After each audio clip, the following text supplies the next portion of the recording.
माननीय वित्त मंत्री Shrimati Nirmala Sitharaman.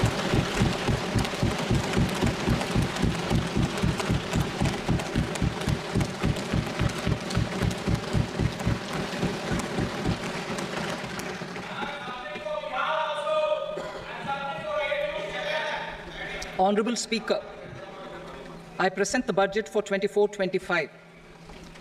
Introduction. The people of India have reposed their faith in the government led by Honourable Prime Minister Shri Narendra Modi and re-elected it for a historic third term under his leadership.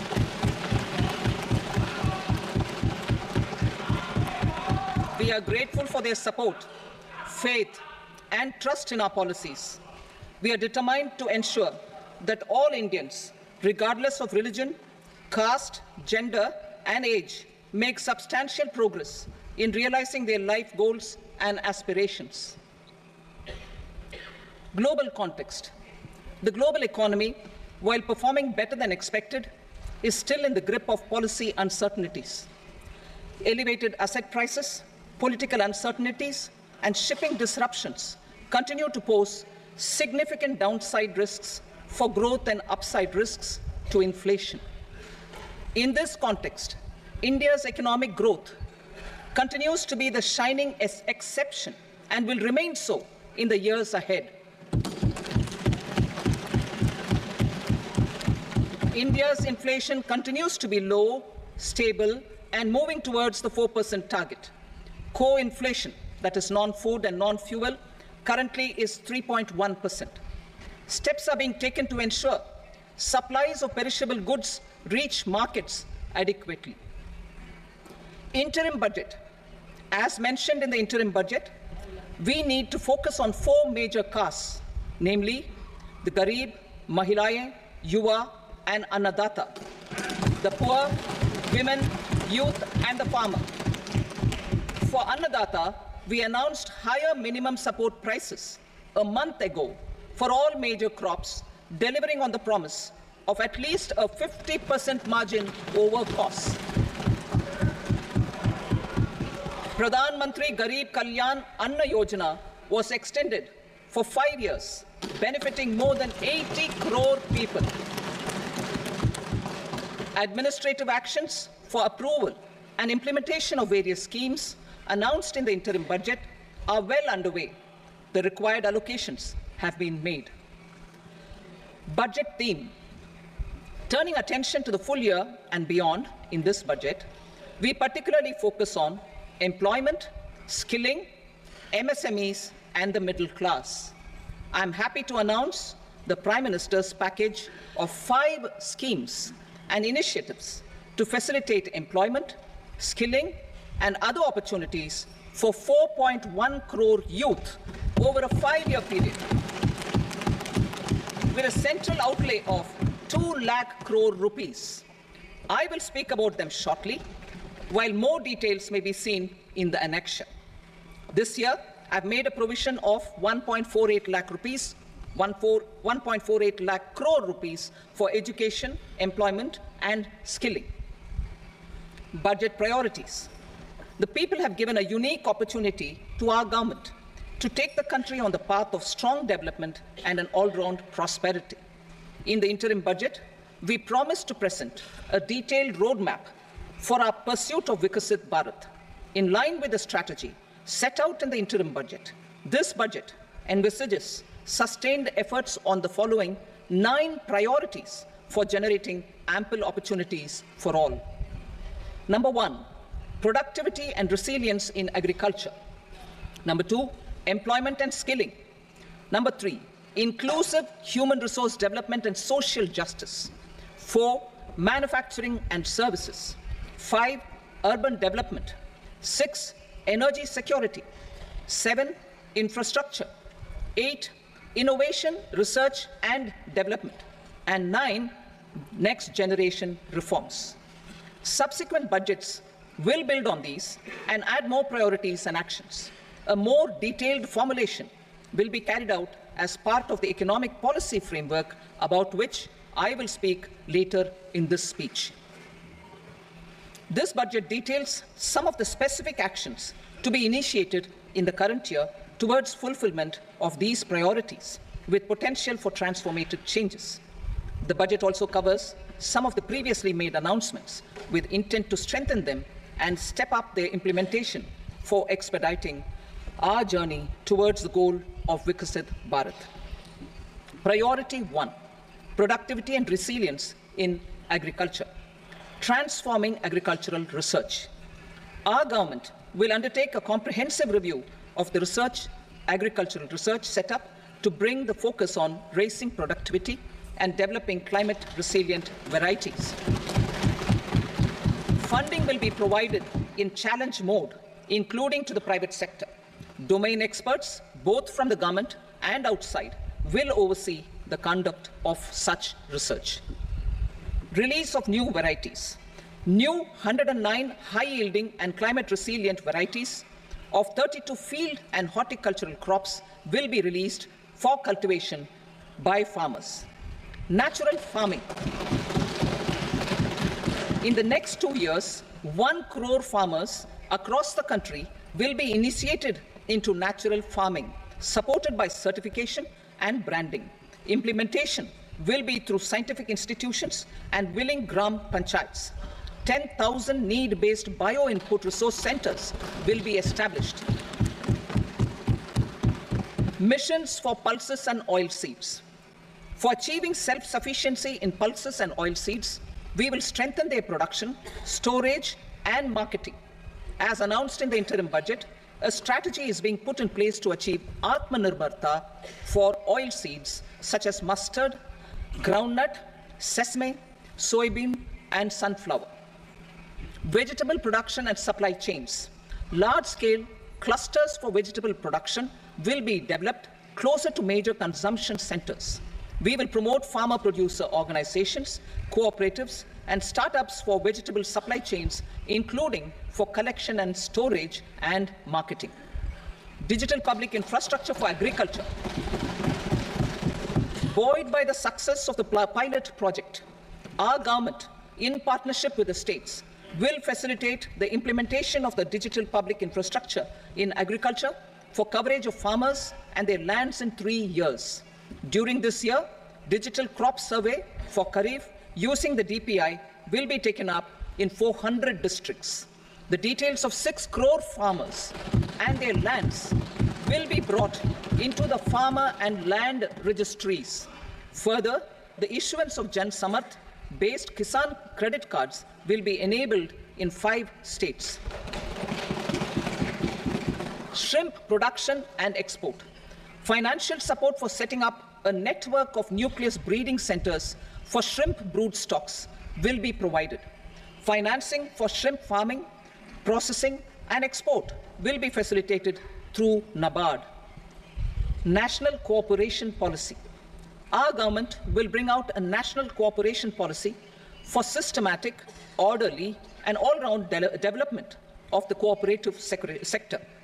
Fast-tracking growth of rural economy and generation of employment opportunities on a large scale will be the policy goal. This year, I have made a provision of 1.52 lakh crore rupees for agriculture and allied sectors. Priority 2, employment and skilling. Employment-linked incentive.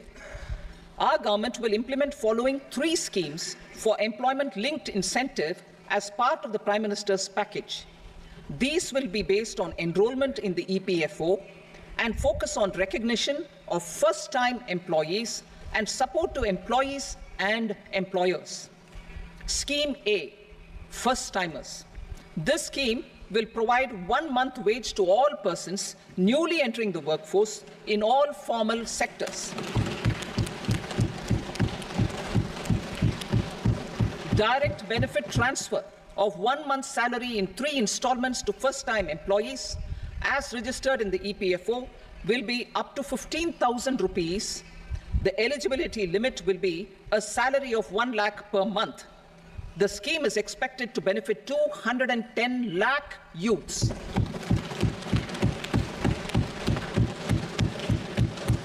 Scheme B, job creation in manufacturing. This scheme will incentivize additional employment in the manufacturing sector linked to the employment of first-time employees. An incentive will be provided at specified scale directly both to the employee and the employer with respect to the EPFO contribution in the first 4 years of employment. The scheme is expected to benefit 30 lakh youth entering employment and their employers.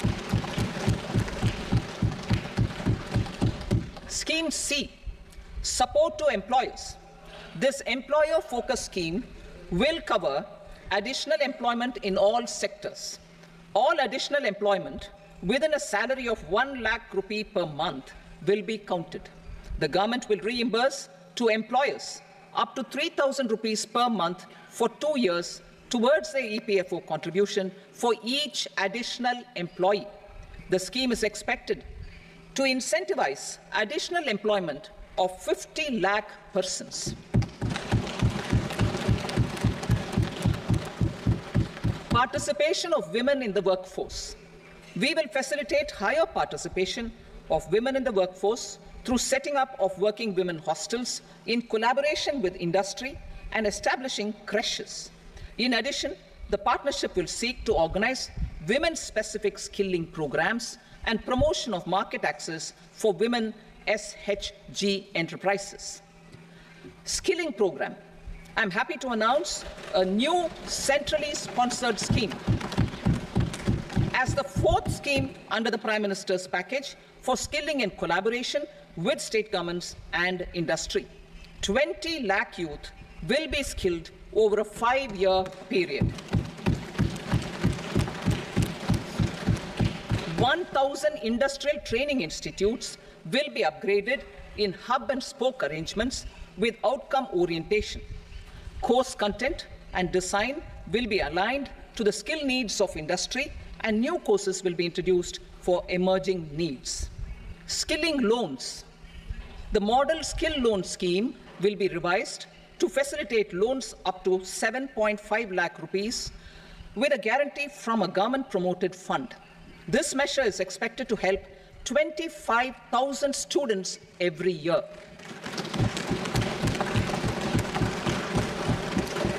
Education loans. For helping our youth who have not been eligible for any benefit under government schemes and policies, I am happy to announce a financial support for loans up to 10 lakh rupees for higher education in domestic institutions.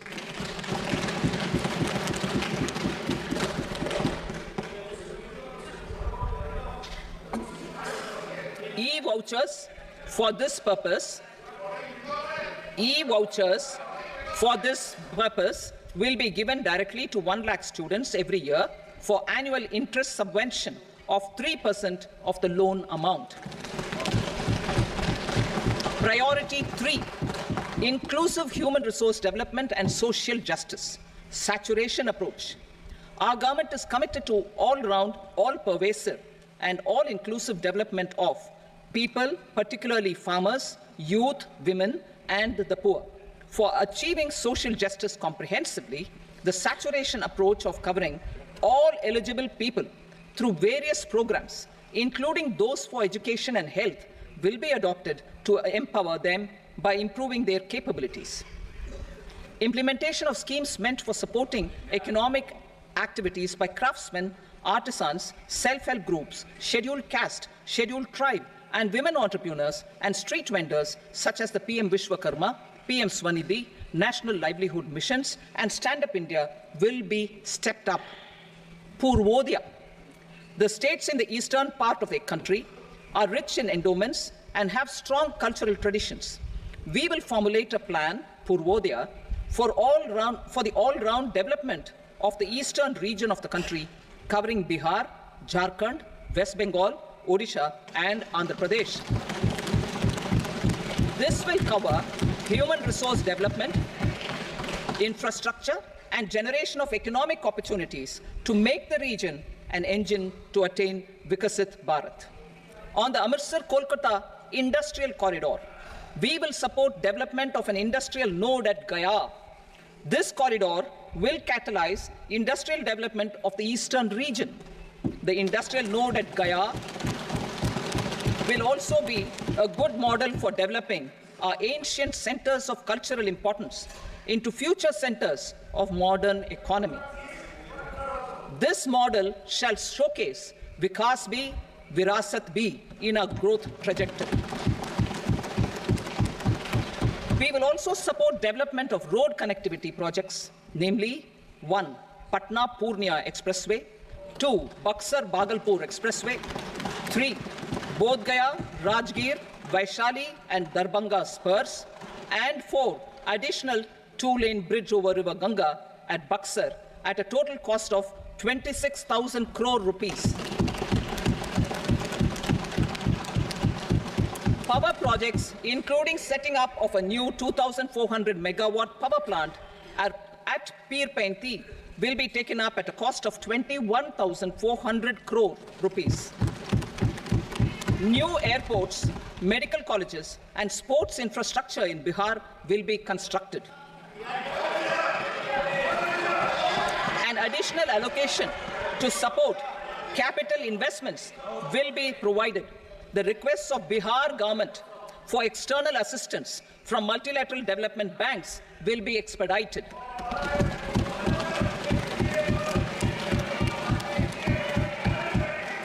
Andhra Pradesh Reorganization Act. Our government has made concerted efforts to fulfill the commitments in Andhra Pradesh Reorganization Act. Recognizing the state's need for the capital, recognizing the state's need for a capital, we will facilitate special financial support through multilateral development agencies. In the current financial year, 15,000 crore rupees will be arranged with additional amounts in future years.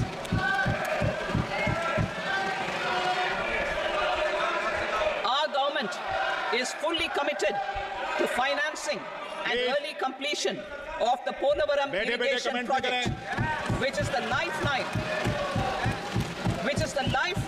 for Andhra Pradesh and its farmers. This will facilitate our country's food security as well. Under the Andhra Pradesh Reorganization Act, for promoting industrial development, funds will be provided for essential infrastructure such as water, power, railways, and roads. In Kopparthi node on the Visakhapatnam-Chennai Industrial Corridor and Varavakal node on the Hyderabad-Bengaluru Industrial Corridor. An additional allocation will be provided this year towards capital investment for economic growth. Grants for backward regions of Rayalaseema, Prakasham, North Coastal Andhra, as stated in the Act, will be provided. PM Awas Yojana. 3 crore additional houses under the PM Awas Yojana in rural and urban areas in the country have been announced, for which the necessary allocations are being made. Women-led development.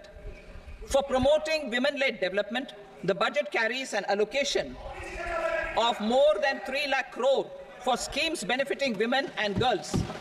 This signals our government's commitment for enhancing women's role in economic development.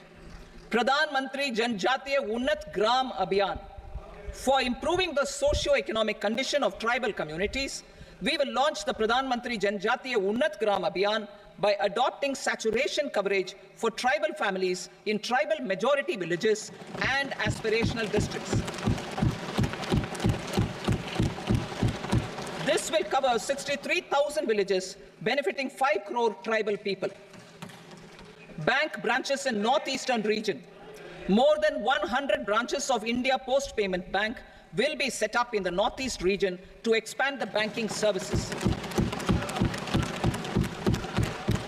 This year, I have made a provision of 2.66 lakh crore rupees for rural development, including rural infrastructure.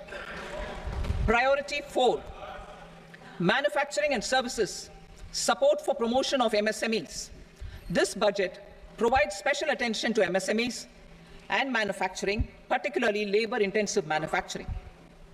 We have formulated a package covering financing, regulatory changes, and technology support for MSMEs to help them grow and also compete globally, as mentioned in the interim budget.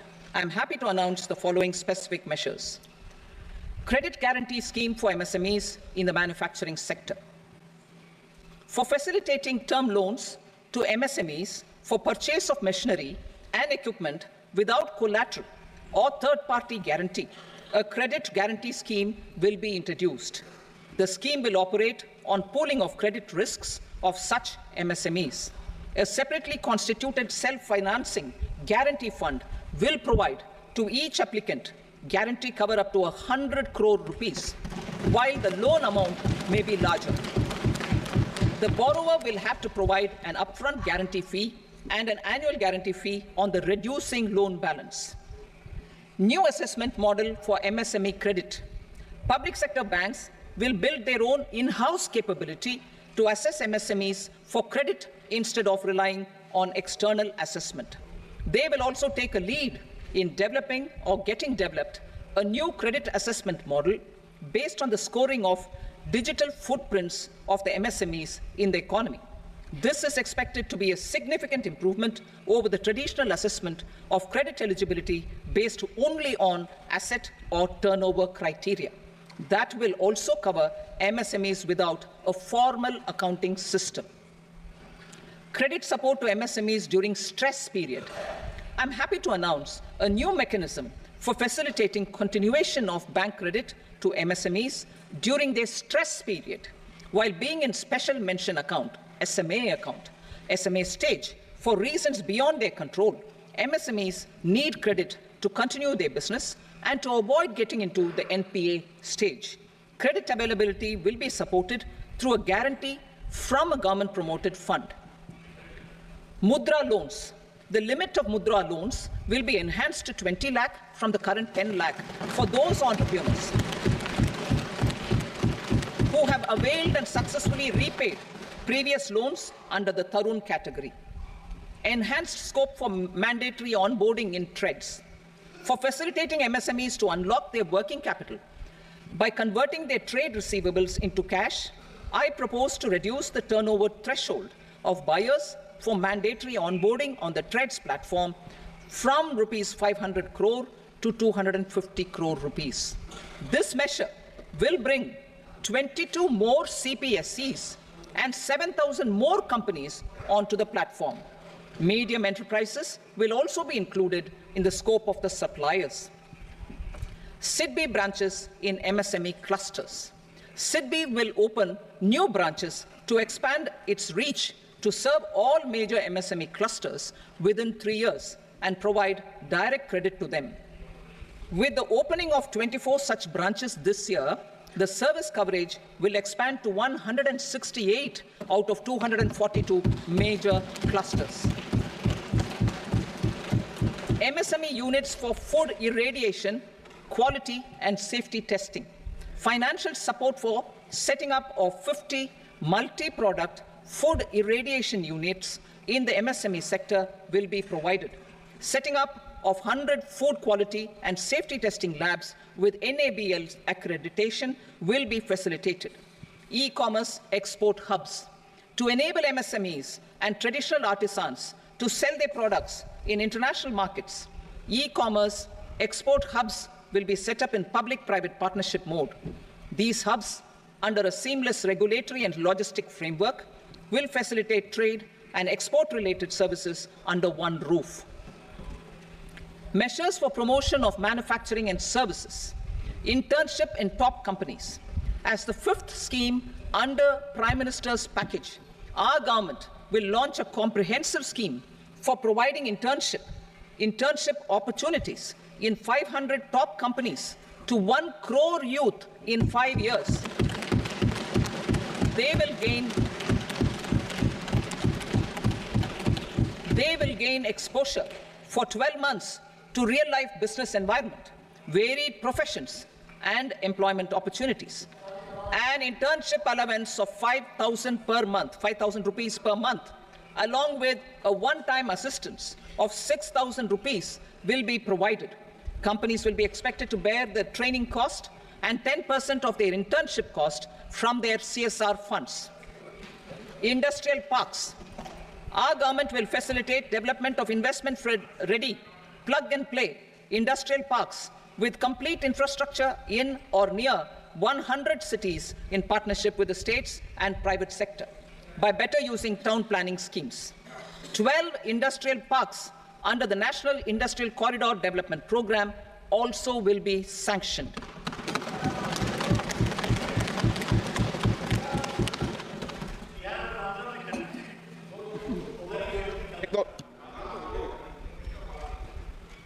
Veggie member, no. Please, Betty. Rental housing. Rental housing with dormitory type accommodation for industrial workers will be, just 1 minute. Rental housing, I repeat, rental housing with dormitory type accommodation for industrial workers will be facilitated in PPP mode with VGF support and commitment from anchor industries. Shipping industry, ownership, leasing and flagging reforms will be implemented to improve the share of Indian shipping industry and generate more employment. Critical mineral mission. We will set up a critical mineral mission for domestic production, recycling of critical minerals, and overseas acquisition of critical mineral assets. Its mandate will include technology development, skilled workforce, extended producer responsibility framework, and a suitable financing mechanism. Offshore mining of minerals. Our government will launch the auction of the first tranche of offshore blocks for mining, building on the exploration already carried out. Digital public infrastructure applications. Turning to the services sector, I propose development of DPI applications at population scale for productivity gains, business opportunities, and innovation by the private sector. These are planned in the areas of credit, e-commerce, education, health, law and justice, logistics, MSME service delivery, and urban governance.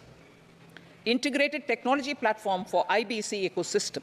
An integrated technology platform will be set up for improving the outcomes under the Insolvency Bankruptcy Code for achieving consistency, transparency, timely processing, and better oversight for all stakeholders. Voluntary closure of LLPs. The services of the Center for Processing Accelerated Corporate Exit, CPACE, will be extended for voluntary closure of LLPs to reduce the closure times. National Company Law Tribunals. The IBC has resolved more than 1,000 companies, resulting in direct recovery of 3.3 lakh crore to creditors. 3.3 lakh crore rupees to creditors. In addition, 28,000 cases involving over 10 lakh crore rupees have been disposed of even prior to admission.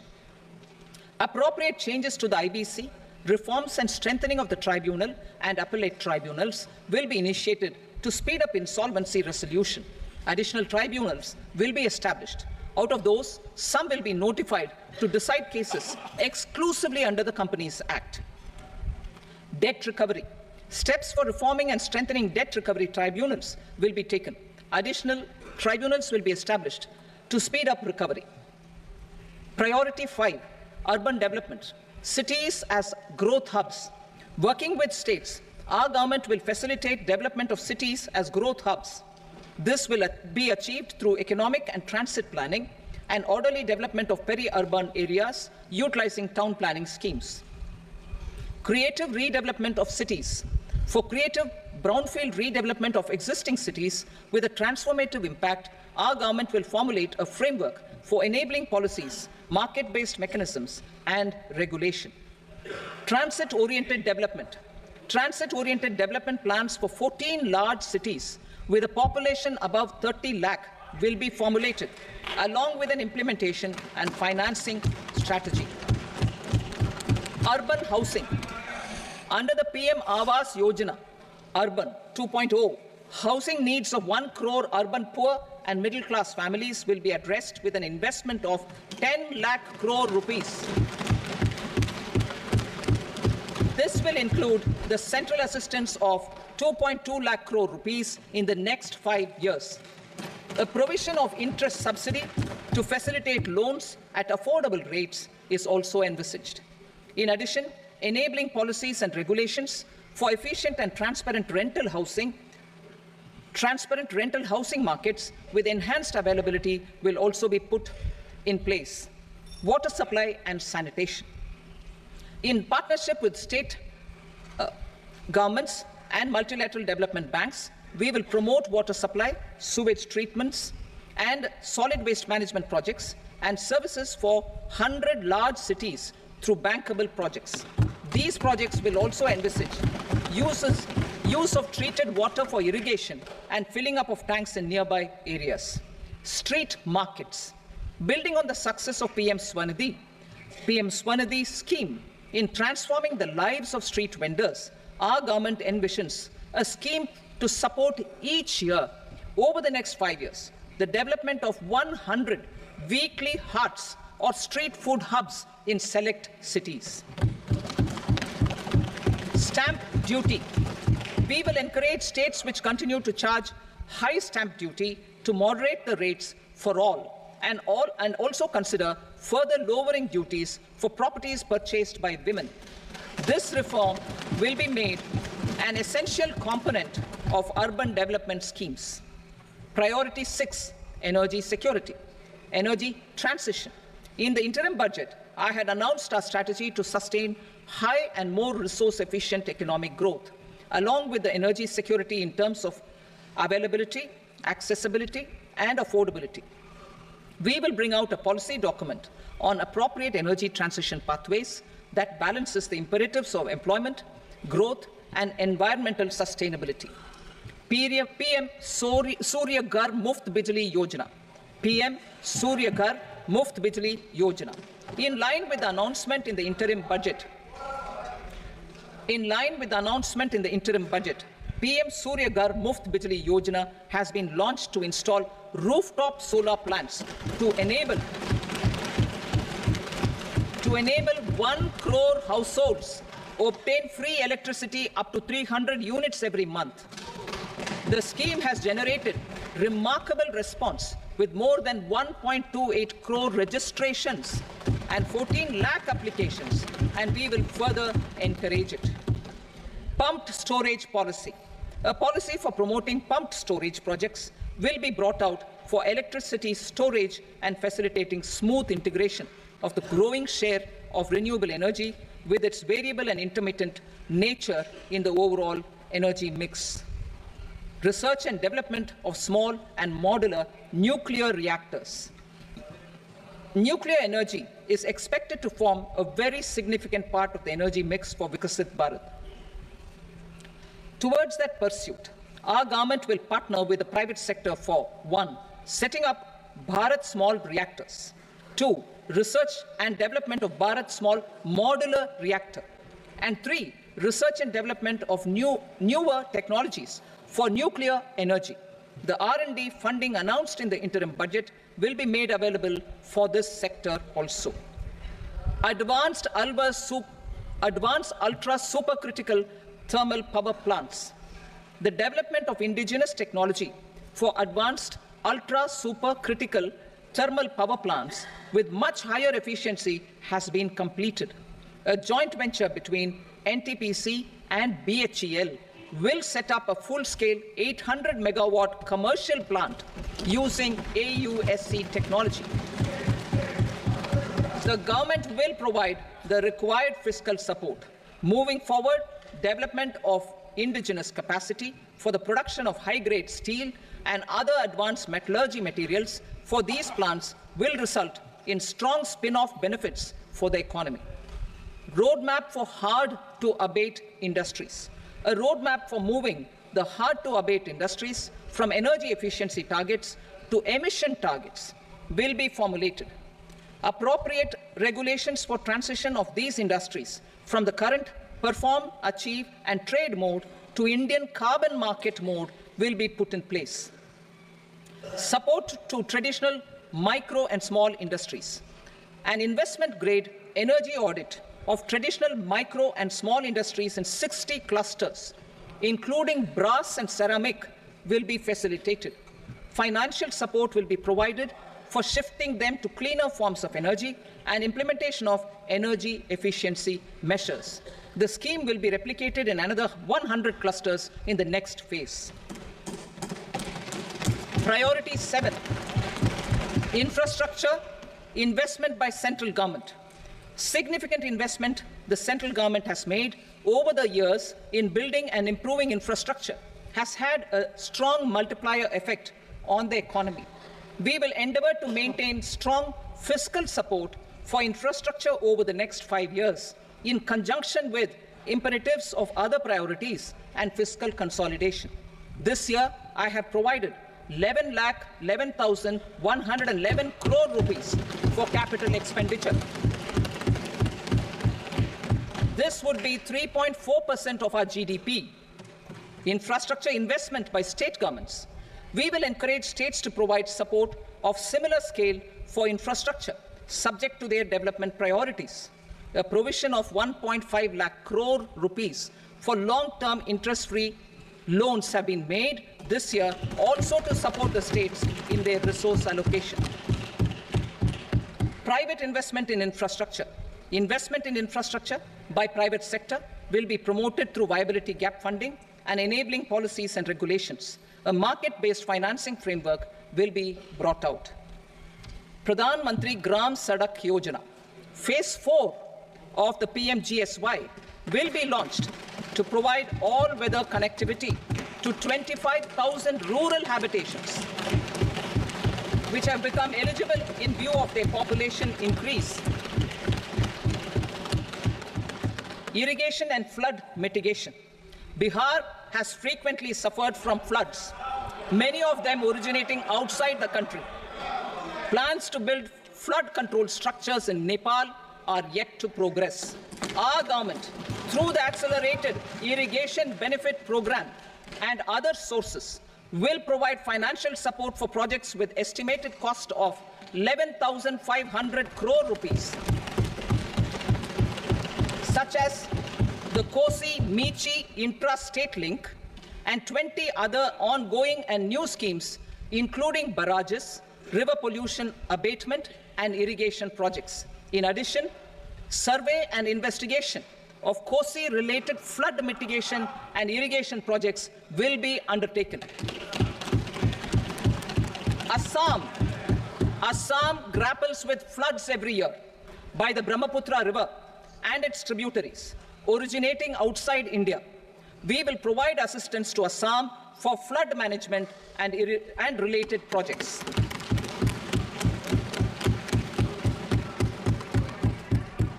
Himachal Pradesh suffered extensive losses due to floods last year. Our government will provide assistance to the state for reconstruction and rehabilitation through multilateral development assistance.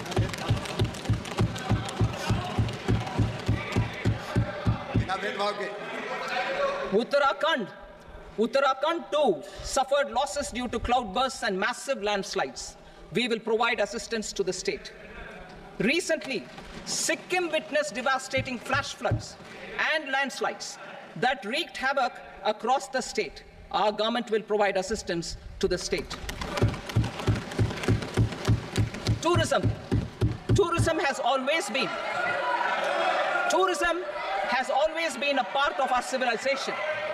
Our efforts in positioning India as a global tourist destination will also create jobs, stimulate investments, and unlock economic opportunities for other sectors. In addition to the measures outlined in the interim budget, I propose the following measures. Vishnupad Temple at Gaya and Mahabodhi Temple at Bodh Gaya in Bihar are of immense spiritual significance. Comprehensive development of Vishnupad Temple Corridor and Mahabodhi Temple Corridor will be supported, modeled on the successful Kashi Vishwanath Temple Corridor to transform them into world-class pilgrim and tourist destinations. Rajgir holds immense religious significance for Hindus, Buddhists and Jains. The 20th Tirthankara Muniswarata temple in the Jain temple complex is ancient. The Saptarishi, or the 7 hot springs, form a warm water Brahmkund that is sacred. A comprehensive development initiative for Rajgir will be undertaken. Our government will support the development of Nalanda as a tourist center, besides reviving Nalanda University to its glorious stature. Odisha's scenic beauty, temples, monuments, craftsmanship, wildlife sanctuaries, natural landscapes, and pristine beaches make it an ultimate tourism destination. Our government will provide assistance for their development to Odisha as well. Priority 8, innovation, research and development. We will operationalize the Anusandhan National Research Fund for basic research and prototype development. Further, we will set up a mechanism for spurring private sector-driven research and innovation at commercial scale with a financing pool of 1 lakh crore rupees in line with the announcement in the interim budget. Space economy. With our continued emphasis on expanding the space economy by 5 times in the next 10 years, a venture capital fund of 1,000 crore rupees will be set up. Priority 9, next generation reforms. Economic policy framework. We will formulate an economic policy framework to delineate the overarching approach to economic development and set the scope of the next generation of reforms for facilitating employment opportunities and sustaining high growth. Our government will initiate and incentivize reforms for 1. Improving productivity of factors of production, and 2. Facilitating markets and sectors to become more efficient. These reforms will cover all factors of production, namely land, labor, capital, and entrepreneurship, and technology as an enabler of improving total factor productivity and bridging inequality. Effective implementation of several of these reforms requires collaboration between the center and the states, and building consensus as development of the country lies in development of the states. For promoting competitive federalism and incentivizing states for faster implementation of reforms, I propose to earmark a significant part of the 50-year interest-free loan. Working with the states, we will initiate the following reforms. Land-related reforms and actions, both in the rural and urban areas, will cover land administration, will cover 1. Land administration, planning and management, and 2. Urban planning usage and building bylaws. These will be incentivized for completion within the next 3 years through appropriate fiscal support. Rural land-related actions. Rural land-related actions will include 1. Assignment of unique land parcel identification number, UL PIN, or Bhu Aadhaar for all lands. 2. Digitization of cadastral maps. 3. Survey of subdivisions, survey of map subdivisions as per current ownership. 4. Establishment of land registry. And 5. Linking to the farmers registry. These actions will also facilitate credit flow and other agricultural services. Urban land-related actions. Land records in urban areas will be digitized with GIS mapping. An IT-based system for property record administration, updating, and tax administration will be established. These will also facilitate improving the financial position of urban local bodies. Labor-related reforms. Services to labor. Our government will facilitate the provision of a wide array of services to labor, including those for employment and skilling. A comprehensive integration of e-Shram portal with other portals will facilitate such one-stop solution. Open architecture databases for the rapidly changing labor market, skill requirements, and available job roles, and a mechanism to connect job aspirants with potential employers and skill providers will be covered in these services. Shram Suvidha and Samadhan portal. Shram Suvidha and Samadhan portal will be revamped to enhance ease of compliance for industry and trade. Capital and entrepreneurship related reforms, financial sector vision and strategy. For meeting financing needs of the economy, our government will bring out a financial sector vision and strategy document to prepare the sector in terms of size, capacity, and skills. This will set the agenda for the next 5 years and guide the work of the government, regulators, financial institutions, and market participants. Taxonomy for climate finance. We will develop taxonomy for climate finance for enhancing the availability of capital for climate adaptation and mitigation. This will support achievement of the country's climate commitments and green transition. Variable capital company structure. We will seek the required legislative approval for providing an efficient and flexible mode for financing leasing of aircrafts and ships and pooled funds of private equity through a variable company structure. Foreign direct investments and overseas investment. The rules and regulations for foreign direct investment and overseas investments will be simplified to 1. Facilitate foreign direct investments, 2. Nudge prioritization, and 3. Promote opportunities for using Indian rupee as a currency for overseas investment. NPS Vatsalya. NPS Vatsalya, a plan for contribution by parents and guardians for minors, will be started. On attaining the age of majority, the plan can be converted seamlessly into a normal NPS account. Use of technology. We have successfully used technology for improving productivity and bridging inequality in our economy during the past 10 years. Public investment in digital infrastructure and innovations by the private sector have helped in improving access of all citizens, particularly the common people, to market resources, education, health and services. We will step up adoption of technology towards digitalization of the economy. Ease of doing business.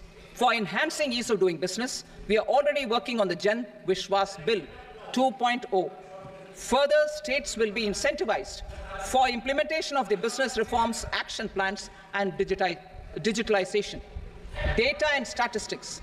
For improving data governance, collection, processing and management of data and statistics, different sectoral databases, including those established under the Digital India mission, will be utilized with active use of technology tools. New pension scheme. The committee to review the NPS has made considerable progress in its work. I'm happy that the staff side of the National Council of the Joint Consultative Machinery for Central Government Employees has taken a constructive approach. A solution will be evolved which addresses the relevant issues while maintaining fiscal prudence to protect the common citizens. Budget estimates for 24-25. For the year 24-25, total receipts other than borrowings and the total expenditure are estimated at 32.07 lakh crore rupees and 48.21 lakh crore rupees respectively. The net tax receipts are estimated at 25.83 lakh crore rupees. The fiscal deficit is estimated at 4.9% of the GDP. The gross and the net market borrowings through dated securities during 24-25 are estimated at 14.01 lakh crore rupees and 11.63 lakh crore rupees respectively. Both will be less than that in 23-24. The fiscal consolidation path announced by me in 2021 has served our economy very well, and we aim to reach the deficit below 4.5% next year. The government is committed to staying the course. From 2026-27 onwards, our endeavour will be to keep the fiscal deficit each year such that the central government's debt will be on a declining path as percentage of GDP. I will now move to Part B. Indirect taxes. Sir, I start with GST. It has decreased tax incidence on the common man, reduced compliance burden and logistics cost for trade and industry, and enhanced revenues of the central and the state governments. It is a success of vast proportions. To multiply the benefits of GST, we will strive to further simplify and rationalize the tax structure and endeavour to expand it to the remaining sectors. My proposals for custom duties My proposals for customs duties intend to support domestic manufacturing, deepen local value addition, promote export competitiveness, and simplify taxation while keeping the interest of the general public and consumers surmount. In Budget 22-23, we reduced the number of customs duty rates. I propose to undertake a comprehensive review of the rate structure over the next 6 months to rationalize and simplify it for ease of trade, removal of duty inversion, and reduction of disputes. I shall now take up sector-specific customs duty proposals. Medicine and medical equipments. To provide relief to cancer patients, I propose to fully exempt 3 more medicines from customs duties.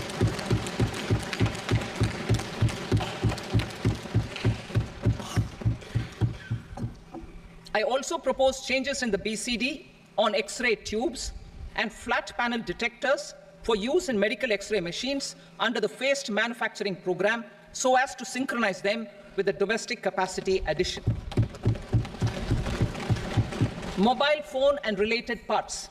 With a 3-fold increase in domestic production and almost a 100-fold jump in exports of mobile phones over the last 6 years, the Indian mobile industry has matured. In the interest of consumers, I now propose to reduce the BCD on mobile phone, mobile PCBA, and mobile charger to 15%. Critical minerals.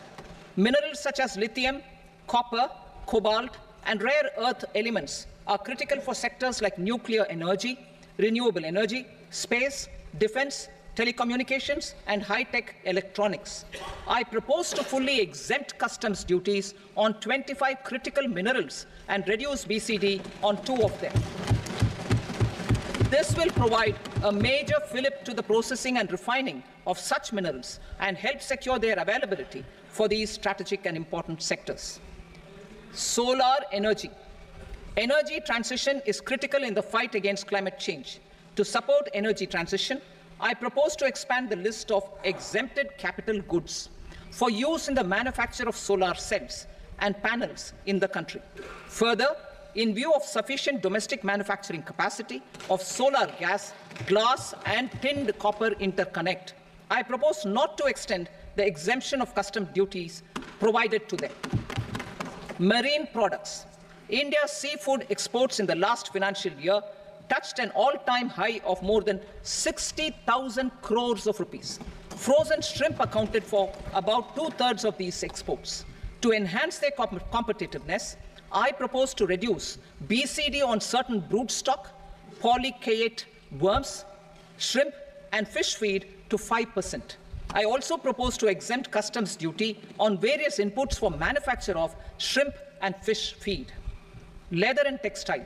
Similarly, to enhance the competitiveness of exports in the leather and textile sectors, I propose to reduce BCD on real down-filling material from duck or goose. I am also making additions to the list of exempted goods for manufacture of leather and textile garments, footwear, and other leather articles for export. To rectify inversion in duty, I propose to reduce BCD subject to conditions on methylene diphenyl diisocyanate, MDI, for manufacture of spandex yarn from 7.5 to 5%. Furthermore, the export duty structure on raw hides, skin, and leather is proposed to be simplified and rationalized. Precious metals.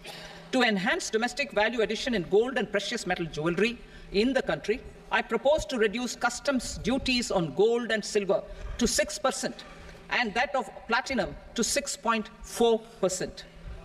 Other metals, steel and copper, are important raw materials. To reduce their cost of production, I propose to remove the BCD on ferronickel and blister copper. I am also continuing with nil BCD on ferrous scrap and nickel cathode and concessional BCD of 2.5% on copper scrap. Electronics.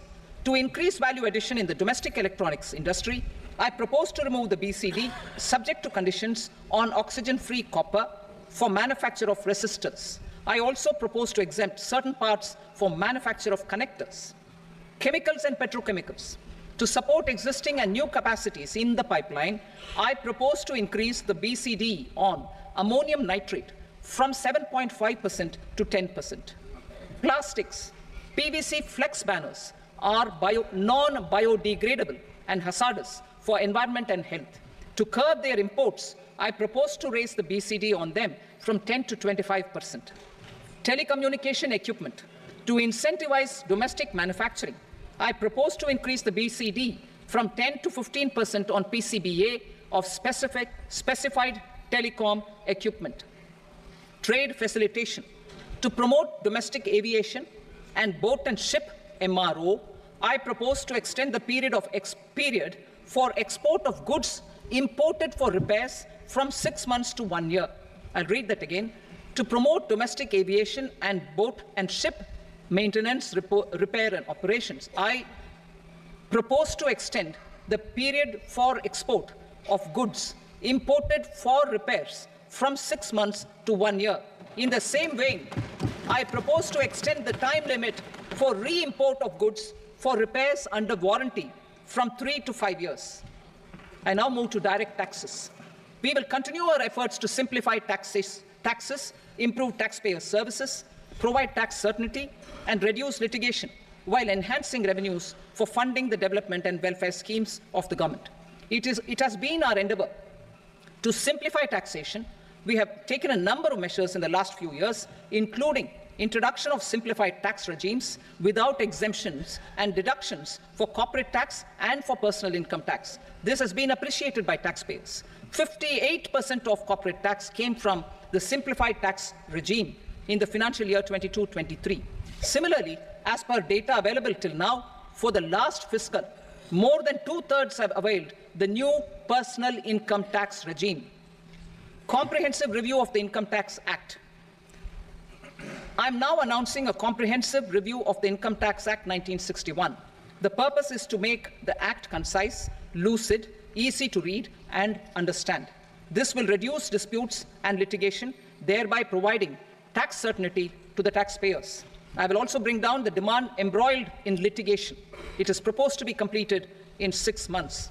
A beginning is being made in the Finance Bill by simplifying the tax regime for charities, TDS rate structures, provisions of reassessment and such provisions, and capital gains taxation.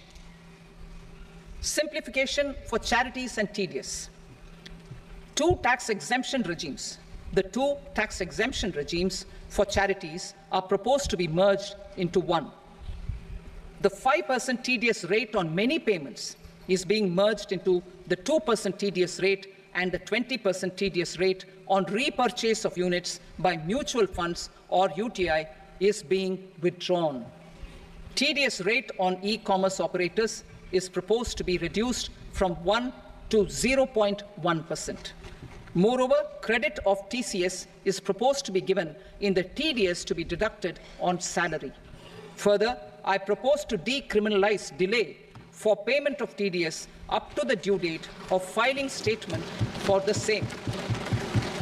I also plan to provide a standard operating procedure for TDS defaults and simplify and rationalize the compounding guidelines for such defaults. Simplification of reassessment. I propose to thoroughly simplify the provisions for reopening and reassessment. An assessment hereinafter can be reopened beyond 3 years from the end of the assessment year only if the escaped income is 50 lakh rupees or more, up to a maximum period of 5 years from the end of the assessment year. Even in such cases, a time limit of 6 years before the year of the search, as against the existing time limit of 10 years, is being proposed. This will reduce tax uncertainty and disputes. Simplification and rationalization of capital gains. Capital gains taxation is also proposed to be hugely simplified. Short-term gains on certain financial assets shall henceforth attract a tax rate of 20%, while that on all other financial assets and all non-financial assets shall continue to attract the applicable tax rate. Long-term gains on all financial and non-financial assets, on the other hand, will attract a tax rate of 12.5%. For the benefit of the lower and the middle income classes, I propose to increase the limit of exemption of capital gains on certain financial assets to 1.25 lakh rupees per year. Listed financial assets held for more than a year will be classified as long-term, while unlisted financial assets and all non-financial assets will have to be held for at least 2 years to be classified as long-term. Unlisted bonds and debentures, debt mutual funds, and market-linked debentures, irrespective of holding period, however, will attract tax on capital gains at applicable rates.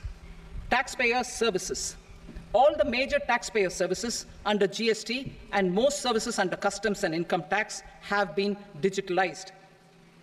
All remaining services of customs and income tax, including rectification and order-giving effect to appellate orders, shall be digitalized and made paperless over the next 2 years. Litigation and appeals. While our concerted efforts to reduce pendency of appeals at various appellate fora are beginning to show good results, it will continue to engage our highest attention. To dispose of the backlog of first appeals, I plan to deploy more officers to hear and decide such appeals, especially those with large tax effect. For resolution of certain income tax disputes pending in appeal, I am also proposing Vivad Se Vishwas Scheme 2024. Further, I propose to increase monetary limits for filing appeals related to direct taxes, excise, and service tax in the tax tribunals, high courts, and Supreme Court to 60 lakh rupees, 2 crore rupees, and 5 crore respectively. With a view to reduce litigation and provide certainty in international taxation, we will expand the scope of safe harbor rules and make them more attractive. We will also streamline the transfer pricing assessment procedure. Employment and investment. I have a few proposals to promote investment and foster employment.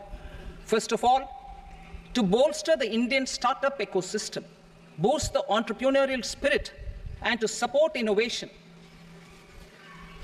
I propose to abolish the so-called angel tax for all classes of investors. Second, there is tremendous potential for cruise tourism in India. To give a fillip to this employment-generating industry, I am proposing a simpler tax regime for foreign shipping companies operating domestic cruises in the country. Third, India is a world leader in the diamond cutting and polishing industry, which employs a large number of skilled workers. To further promote the development of this sector, we would provide for safe harbor rates for foreign mining companies selling raw diamonds in the country. Fourth, to attract foreign capital for our development needs, I propose to reduce the corporate tax rate on foreign companies from 40% to 35%. Deepening the tax base. I have a couple of proposals for deepening the tax base.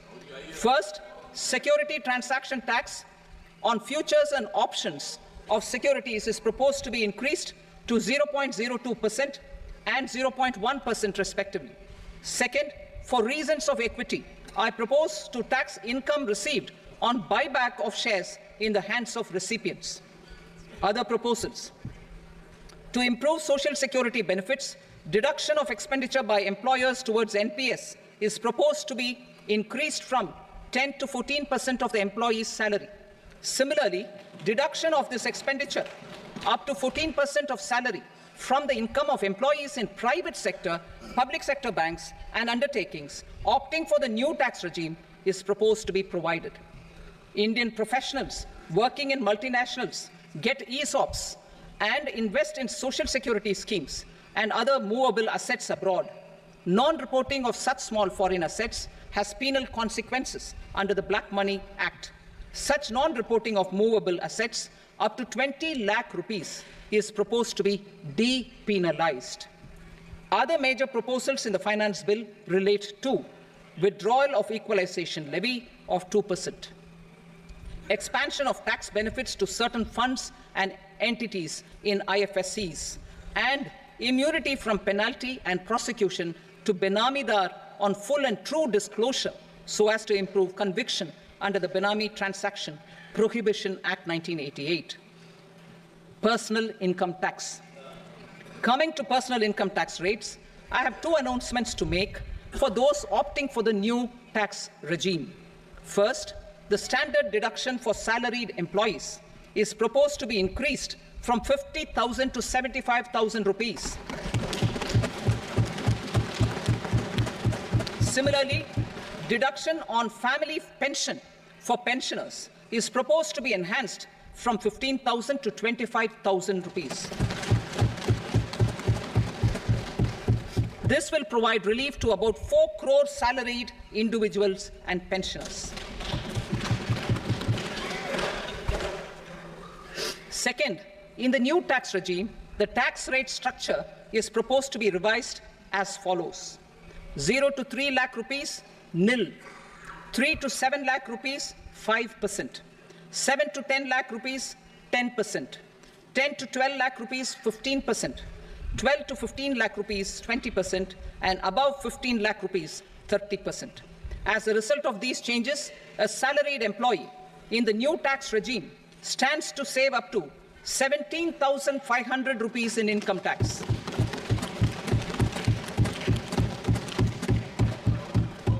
Apart from these, I am also making some other changes as given in the annexure. As a result of these proposals, revenue of about 37,000 crore, that is 29,000 crore in direct taxes and 8,000 crore in indirect taxes, will be foregone, while revenue of about 30,000 crore rupees will be additionally mobilized. Thus, the total revenue foregone is about 7,000 crores annually. Mr. Speaker, sir, with this, I commend the budget to this august House. Jai Hind. Item number 2. Item number 2.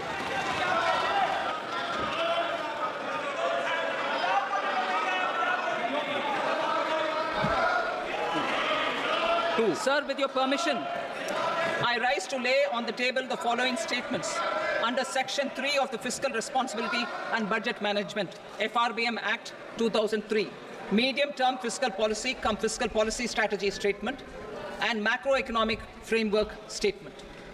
Item number 3. Sir, with your permission, I rise to move for leave to introduce the Finance Number 2 Bill 2024. प्रश्न ये कि विधेयक को पूरा स्थापित करने की अनुमति प्रदान की जाए। जो सदस्य इसके पक्ष में हाँ कहें, जो सदस्य विरोध में ना कहें। मेरे विचार में निर्णय हाँ वालों के पक्ष में अनुमति प्रदान की जाती है। माननीय मंत्री जी, अब विधेयक पूरा स्थापित करें। Sir, I introduce the bill. Item number 4. The Union Territory of Jammu and Kashmir budget. Sir, I rise to present a statement, Hindi and English versions, of the estimated receipts and expenditure of the Union Territory of Jammu Kashmir for the year 24-25. सभा की कार्रवाई कल बुधवार दिनांक 24 जुलाई 2024 को प्राप्त 11 बजे तक के लिए स्थगित की जाती है।